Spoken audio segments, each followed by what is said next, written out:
नमस्कार दोस्तों, हमारे YouTube चैनल पर एक बार फिर आपका स्वागत है। आज मैं आपके लिए मध्य प्रदेश शिक्षक भर्ती संबंधी एक और अपडेट लेकर आया हूं। जैसा कि आप देख रहे हैं, पात्र उम्मीदवार भर्ती से बाहर, नियमों में हुआ बदलाव, लोक शिक्षण संचालनालय में शिकायत दर्ज। एक बड़ी अपडेट यहां पर निकलकर सामने आ रही है। शिक्षक भर्ती अलग अलग कारणों से भर्ती से बाहर हो रहे उम्मीदवार कर रहे शिकायत। तो लगातार DPI के पास शिकायतें अभ्यर्थियों की पहुंच रही हैं और अलग अलग समस्याओं से अभ्यर्थी परेशान हैं, जो अपनी अपनी समस्याएं लेकर वहां पर जा रहे हैं। माध्यमिक के 2 विषयों में रजिस्ट्रेशन नहीं कर सके, प्राथमिक में आयु सीमा ने कर दिया बाहर। तो कुछ यहां पर समस्याएं निकलकर सामने आ रही हैं। अफसरों के पास विरोध दर्ज करा रहे उम्मीदवार। प्रदेश के सरकारी स्कूलों में उच्च माध्यमिक माध्यमिक शिक्षकों की भर्ती की प्रक्रिया चल रही है। वहीं प्राथमिक शिक्षकों की भर्ती के लिए रोस्टर के साथ निर्देश जारी हो चुके हैं। वहीं इन भर्ती में शामिल ऐसे उम्मीदवारों की लगातार शिकायतें लोक शिक्षण संचालनालय व आलाधिकारियों के पास पहुंच रही हैं, जो उम्मीदवार अलग अलग कारणों से भर्ती परीक्षाओं से बाहर हो रहे हैं। इनमें माध्यमिक शिक्षक भर्ती के लिए क्वालिफाई उम्मीदवार भी शामिल हैं, तो प्राथमिक शिक्षक भर्ती के भी। माध्यमिक शिक्षक भर्ती के तहत विज्ञान व सामाजिक विज्ञान विषय के लिए क्वालिफाई उम्मीदवार जानकारी समय पर नहीं मिलने के कारण काउंसलिंग में शामिल होने से वंचित रह गए। दरअसल लोक शिक्षण संचालनालय ने एक सूचना जारी की थी कि इन विषयों में खाली पद नहीं है, इसलिए इनमें प्रोफाइल रजिस्ट्रेशन और दस्तावेज अपलोड नहीं होंगे। लेकिन बाद में इन दोनों विषयों में जनजाति कार्य विभाग के अंतर्गत वैकेंसी आ गई, लेकिन उम्मीदवारों को यह सूचना समय पर नहीं मिल सकी। इनसे अधिकतर उम्मीदवार ग्रामीण क्षेत्रों के हैं। अब यह उम्मीदवार एक अवसर देने की मांग कर रहे हैं ताकि वे भी काउंसलिंग में शामिल हो सकें। तो पहले यहाँ पर कहा गया था कि स्कूल शिक्षा विभाग में कोई भी पद नहीं है इन दोनों विषयों के, लेकिन बाद में जनजाति कार्य विभाग में पद जारी कर दिए गए।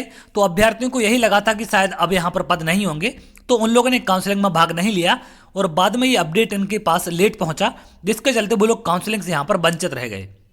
आगे अगर आप इसमें देखें, प्राथमिक शिक्षक भर्ती के लिए पात्र फिर भी भर्ती से बाहर हो रहे रैंक होल्डर।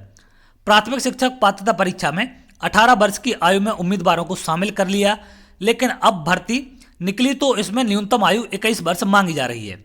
आयु की गणना 1 जनवरी 2022 से की जाएगी, इसलिए DLED के साथ पात्रता परीक्षा में टॉप रैंक होने पर भी उम्मीदवार भर्ती से बाहर हो गए। इसमें हर वर्ग के उम्मीदवार शामिल हैं।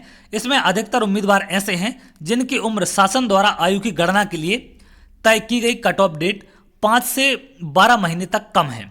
ऐसे में यह इसका विरोध दर्ज करा रहे हैं। उम्मीदवारों का कहना है कि प्राथमिक शिक्षक तृतीय वर्ग के कर्मचारियों की श्रेणी में आते हैं। GAD के अनुसार इसके लिए न्यूनतम आयु 18 वर्ष तय है, इसलिए 18 वर्ष की जाए।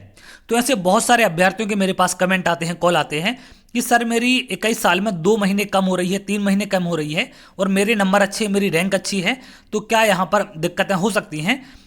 तो जैसा कि आपने वर्ग 3 की विज्ञप्ति में देखा, वहां पर न्यूनतम आयु 21 साल रखी गई है, जिसके चलते तमाम अभ्यर्थी यहां पर परेशान हैं और लगातार DPI के पास पहुंच रहे हैं, वहां पर अपना ज्ञापन दे रहे हैं, शिकायत कर रहे हैं।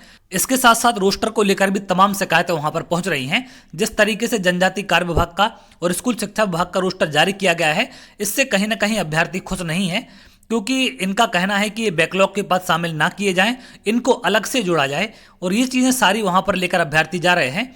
तो यहाँ पर वर्ग 3 में 51,000 पद की प्राथमिकता के साथ मांग होनी चाहिए और वर्ग 1 वर्ग 2 में भी पद वृद्धि की जाए, इसके लिए भी लगातार अभ्यर्थी मांग कर रहे हैं और विरोध प्रदर्शन भी यहाँ पर किया जा रहा है अभ्यर्थियों के द्वारा। तो चलिए आगे देखते हैं, जो भी अपडेट निकलकर सामने आएगी वो आपसे जरूर शेयर करेंगे।